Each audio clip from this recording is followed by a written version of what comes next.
before we get started, listen to this.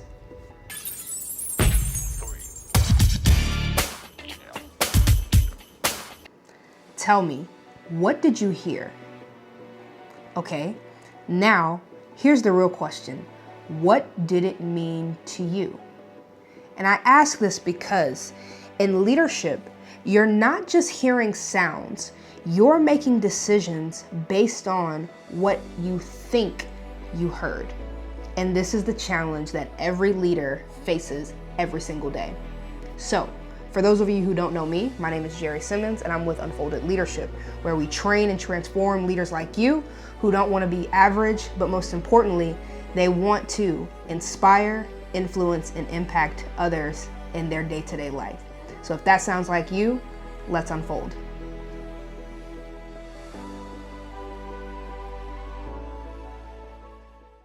All right, so welcome back everybody. We are back talking about our senses as leaders. And today's sense we're gonna talk about is our auditory sense, okay?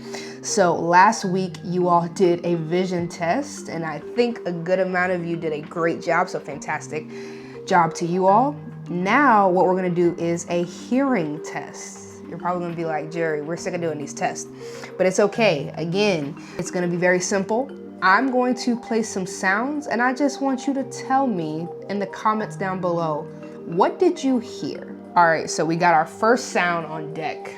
Listen closely and tell me, what did you hear and what did it mean to you?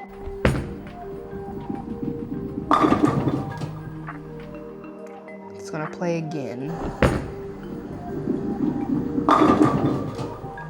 Okay. So for me, it sounded like bowling, like a ball rolling down the bowling lane. And it sounded like it hit a few pins. It didn't sound like it hit many pins. I'm in a bowling league, so I usually know the sound of a strike. Not that I get many, but when I do, I know the sound, okay? All right, next we're gonna go to our second sound. So let's hear it.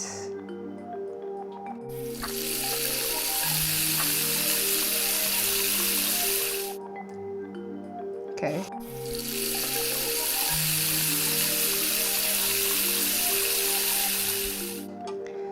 All right, so that one to me sounded like running water of sorts. I am a new homeowner, so I was talking to a friend of mine and he and his wife were talking about home ownership, and he said one of the scariest sounds you will ever hear as a homeowner is running water. So for any of you who owns a home, please let me know in the comments below if you agree. Okay, now we're going to go to our third and final sound. And again, I want you all to tell me, what did you hear and what does it mean to you?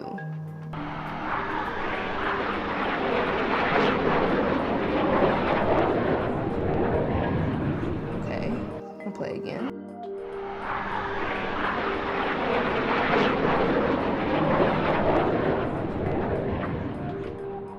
Okay, that one sounded like an aircraft of sort to me.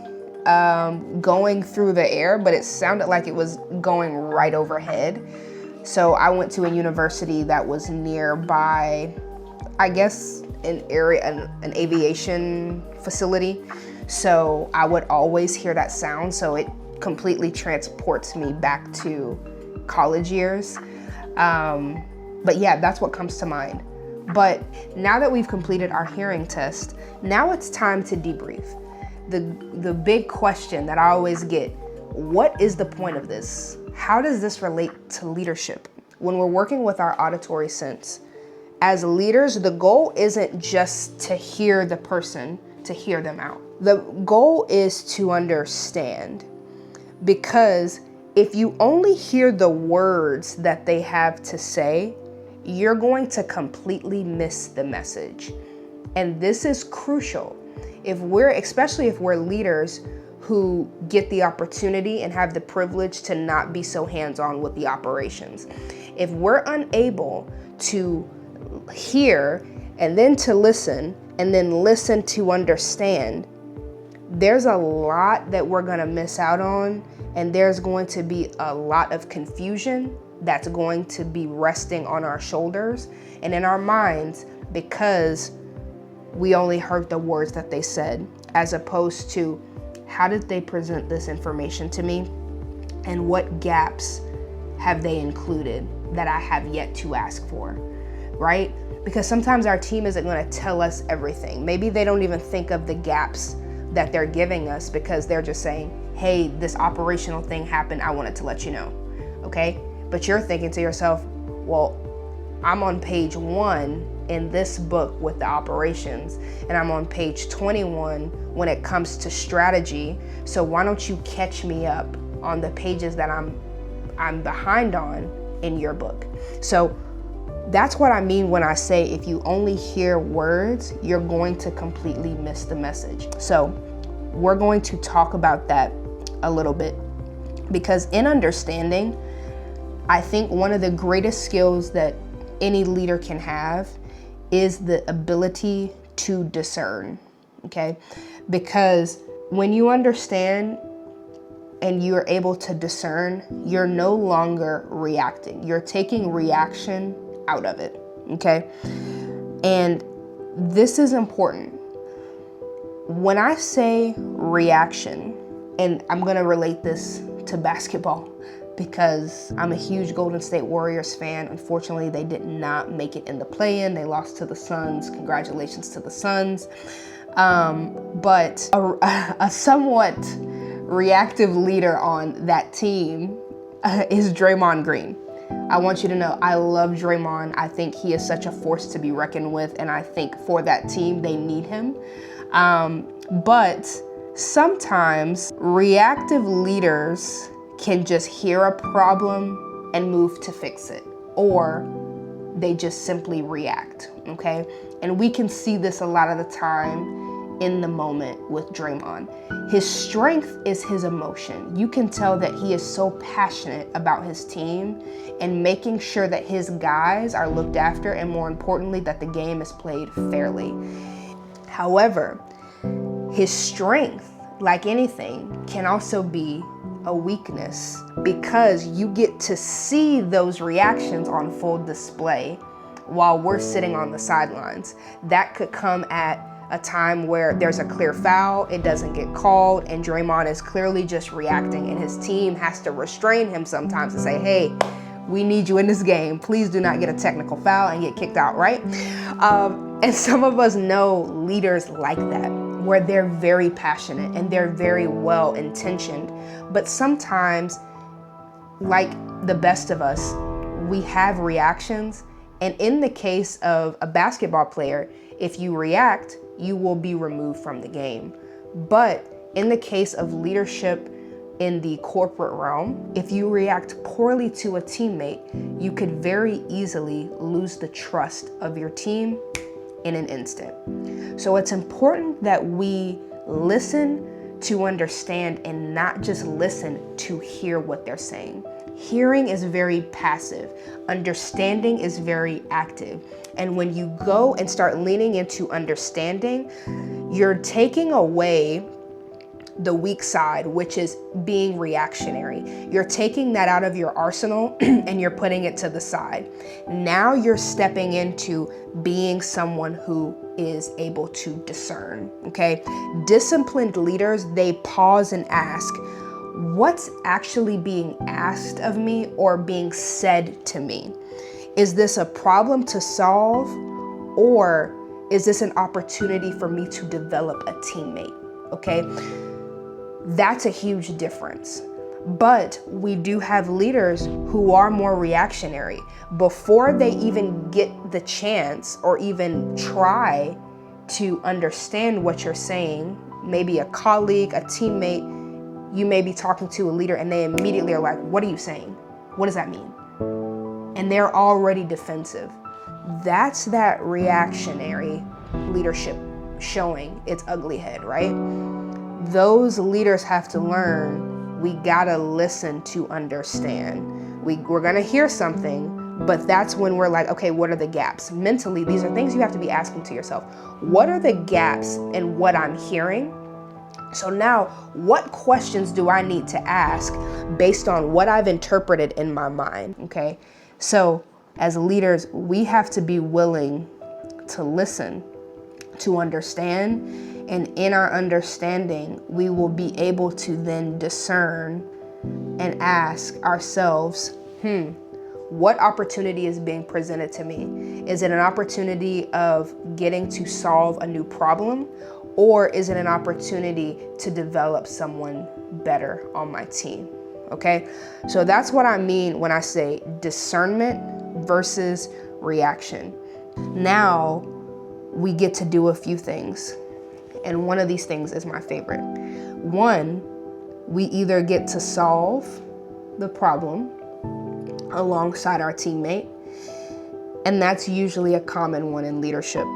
But the other option, which isn't done very frequently in a lot of scenarios, is we'll get the opportunity to coach. And this is where empowerment comes into play. Great leaders don't just respond. They respond in a way that builds people up, okay? And this all stems from how we use our auditory sense. Because let's say a team member came to you, right? Let's say they have a presentation coming up and you ask them, hey, how are you feeling about this presentation? And the team member goes, I'm a little bit overwhelmed. And I know this story because this was me, okay? And I say, I'm a little overwhelmed. I'm a little nervous. But what I loved at the time when this happened was my manager, she says, okay, well, let's talk about it. Are you overwhelmed or are you nervous because there are going to be a lot of new people because I had just started at the company? I said, not quite. She said, okay, then what is it that you're nervous about? And I said, my concern is I want to make sure I'm doing a good job for you guys, that I make you guys look good since you just hired me recently. And she kind of sits back and she's like, well, I want you to be reassured that we hired you for a reason because we know you can do this. So we believe in you. So don't feel like you need to prove yourself to us because you've already done that and you do that every day. So we know you're going to be great. That moment, that was the moment where I was able to see the auditory sense in full effect for a leader. She didn't hear, hey, I'm overwhelmed, and think to herself, oh, that must mean she's not prepared for this presentation. She doesn't know what she's gonna say. It was none of that. She was able to cut through that, and what she heard was, I'm overwhelmed, I'm anxious. It must have something to do with her being new and having more people that she's gonna present in front of. Maybe that's it. But even with that, it wasn't limited to that. She kept an open mind. She's like, this could be one of the options, but I'm open to asking her more questions. Guys, we have to use our auditory sense just like my manager did in that scenario. It's so important because in that moment, she went from hearing what I said, she heard the words, the message that I had to say. She heard the emotion behind what I said. And then she heard the gap. The gap was what is causing these feelings that she's experiencing before this presentation. She didn't react, right? She didn't react because we talked about, she didn't just hear the words because she knew she was going to miss the message. She was hearing what I said, and to better hear, she said, I need to actively listen. I need to actively tune into this station to understand what is happening here. And then from there, instead of reacting and saying, it's gonna be fine, you're gonna be fine, don't worry about it, because I know there's somebody watching this who has said this to a teammate. You're gonna be fine, it's fine, don't worry about it, you got it. You're gonna be fine. Don't worry. It's okay. You got it. You prepared, right? Be honest with yourself, okay? Instead of giving me a reaction, she used discernment and said, let me pause and ask, what's happening here? What's going on here? And then from there, it was the question of, is there a problem, or is this an opportunity for me to develop and empower my teammate? Okay? And then from there, what happened? Empowerment came. The solution was, I just needed reassurance that my team believed in me and knew that I could do what I needed to do. That was all I needed. I just needed to hear, hey, we know you got this. We 100% believe in you. We back you 100%, and we know you're gonna crush it. Whoa. That, I leave feeling completely different than if I left after hearing, oh, you're gonna be fine. I want you guys to see, this is how nuanced the auditory sense of a leader is. So, to wrap up, true leadership is not just hearing words. It's discerning meaning and using that to empower action. So take the time to not just hear what they're saying, but genuinely listen to understand. Because in that understanding comes your personal development in discernment. And when you're able to properly discern whether it's a problem you need to solve and an opportunity to coach, an opportunity to empower, that's really where the sky is the limit for you when it comes to leading your teams. So I hope you all enjoyed this. I really had a great time with you all today conducting our hearing test. This was so much fun. If you know anyone who could benefit from content like this, please feel free to subscribe and please feel free to share this content. We would love to have more people join the Unfolded family. I thank you all so much. And until next time, y'all stay unfolded. Peace.